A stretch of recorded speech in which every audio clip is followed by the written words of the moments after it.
say whatever you want, you just be picked up. That's fine with me.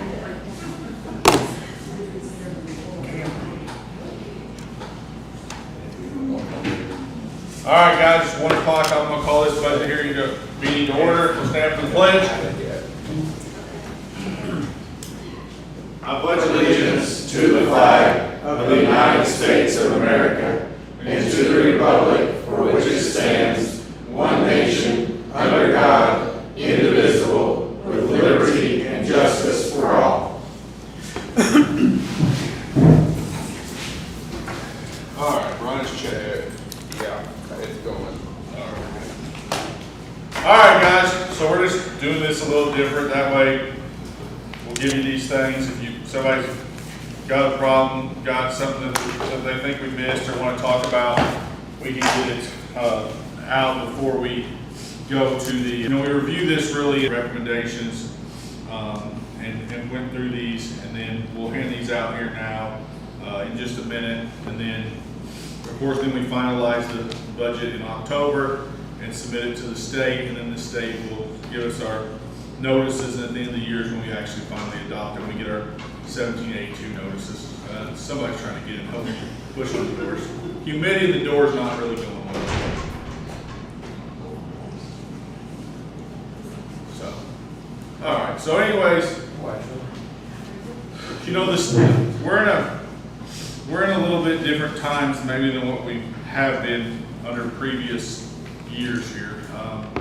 The Senate Bill 1, there's a lot of changes. So the first one that we kind of have got is that this year they kind of told us really how much we can raise taxes by, and they're trying to more flatline and streamline the budgets.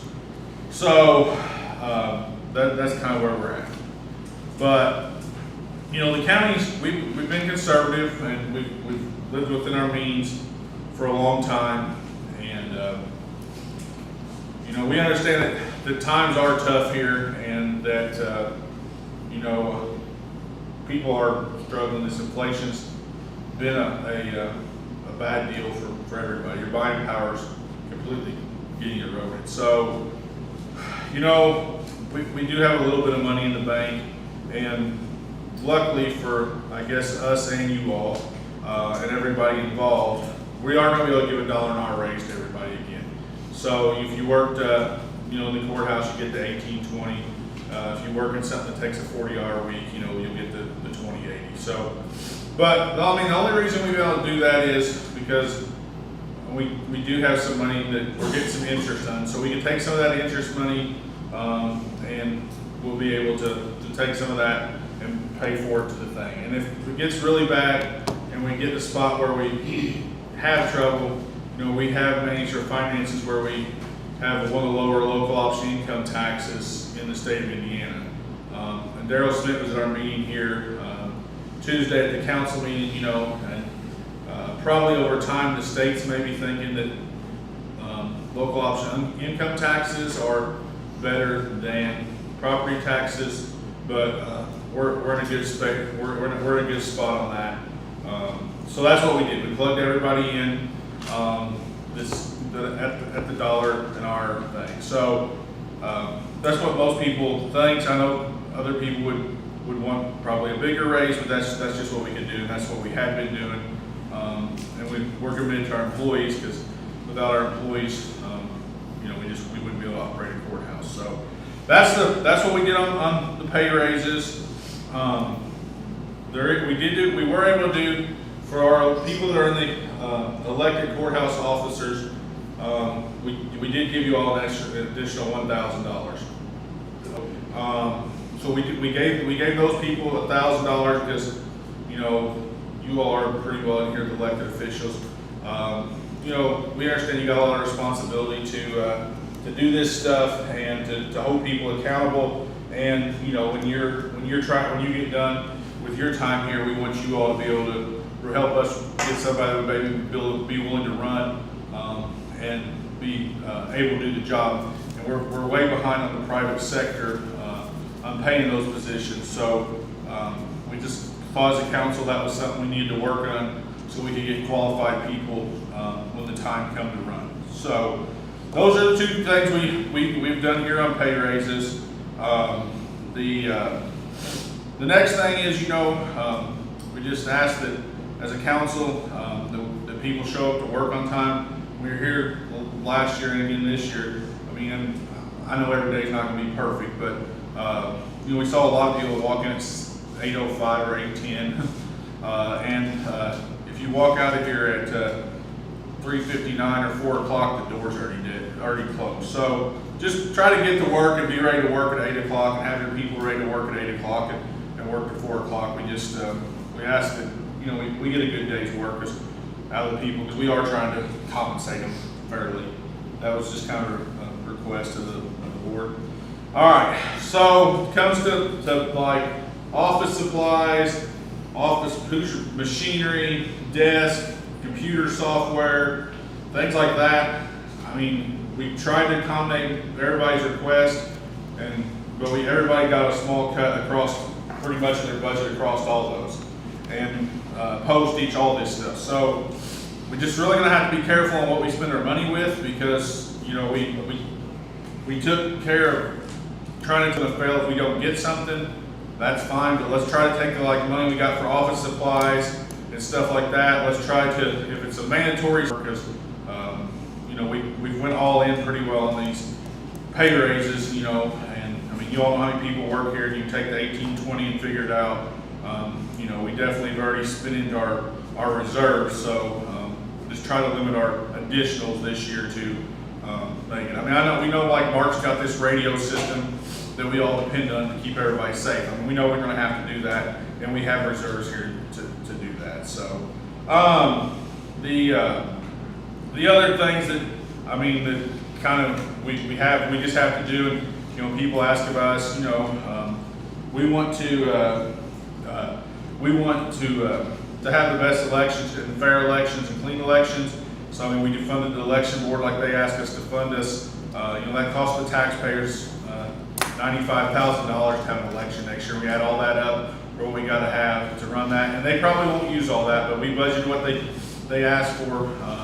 And Daryl, I know you know this, but if you don't need all that money, just let it come back to county general and put it back in our cash reserves. But as fellow elected office holders and people, we want to make sure that we're doing everything we can do here to have reputable elections. Not around the state there has been problems with things, and we don't want to do that. So we did fully fund that to be able to do that too.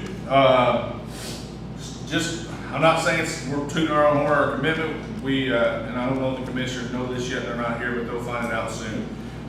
We took our travel away. We're going somewhere, we'll drive our own gasoline, our own state, our own stuff. And we so we could get everybody what they needed more. We stayed flat on our pay. We didn't take a pay up, and we're not giving the commissioners a pay raise. So don't tell them that till tomorrow or something. I'm gonna break the news tomorrow too.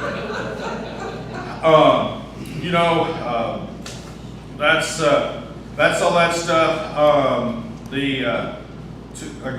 Two other things. So there's been a lot of question about this RJL Solutions and the contract we've entered with them, and the stuff they did for work. And so when Heather and Jim were in here earlier this week, and Mac, we kind of just informed them we probably want to try to transition over back to our own people. We made it very clear to them that we don't want to go backwards, but that we probably need to get our own people working, people in this county, and somebody that just has worked for our county.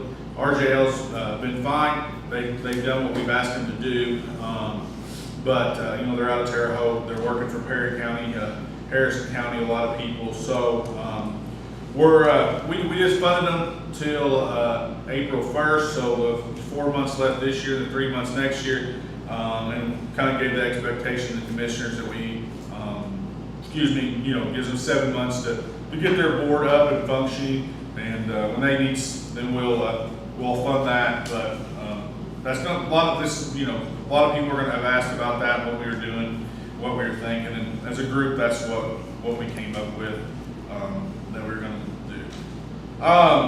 you know, of what we're doing. But, you know, at the end of the day, you know, if we need something for EMA, ambulance service, and police service, you know, the jail, you know, we're fully committed to the public safety, and doing what we have to do for that. So, you know, the sheriff's asked us about some bulletproof vests, or with some steel plating to take a high caliber thing, and, you know, making sure we have some good things on there.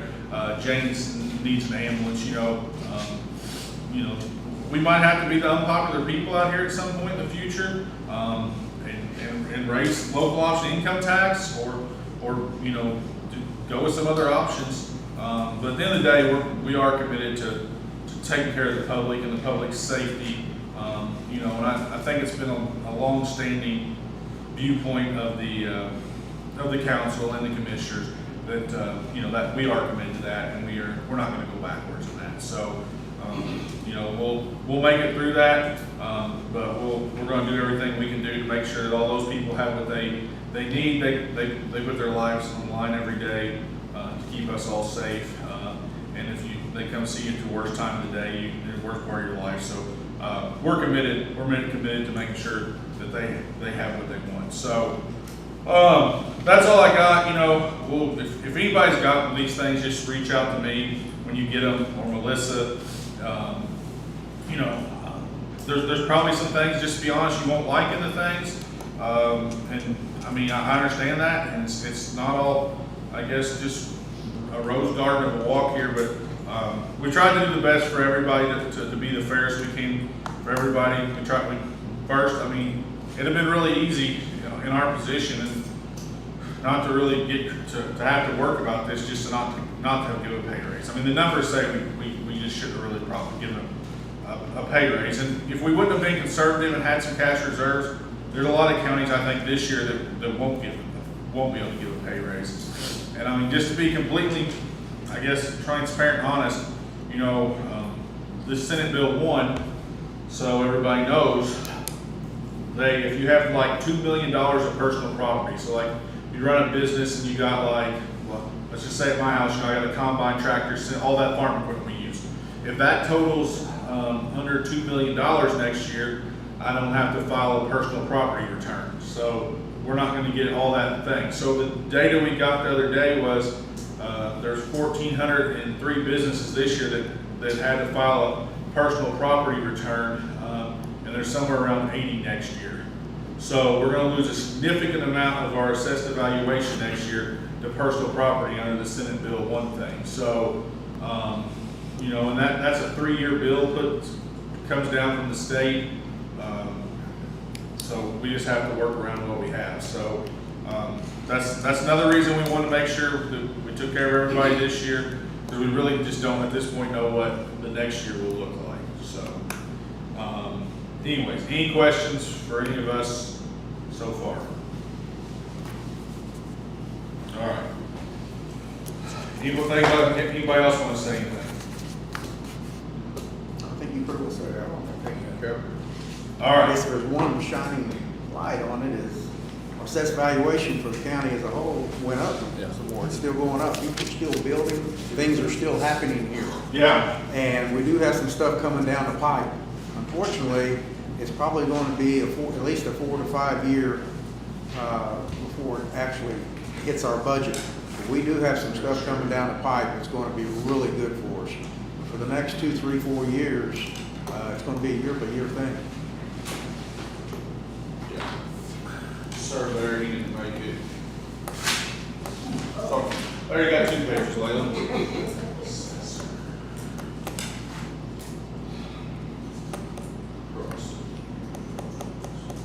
Yeah, that's you all. Okay, that's what. I guess if nobody has any questions while I'm passing these out, I'll go ahead and call for a motion to adjourn so everybody don't just watch me pass these out. I'll make that motion. Do I have a second? I'll second. Everybody in favor, aye? Aye. All right, we're adjourned. Thank you.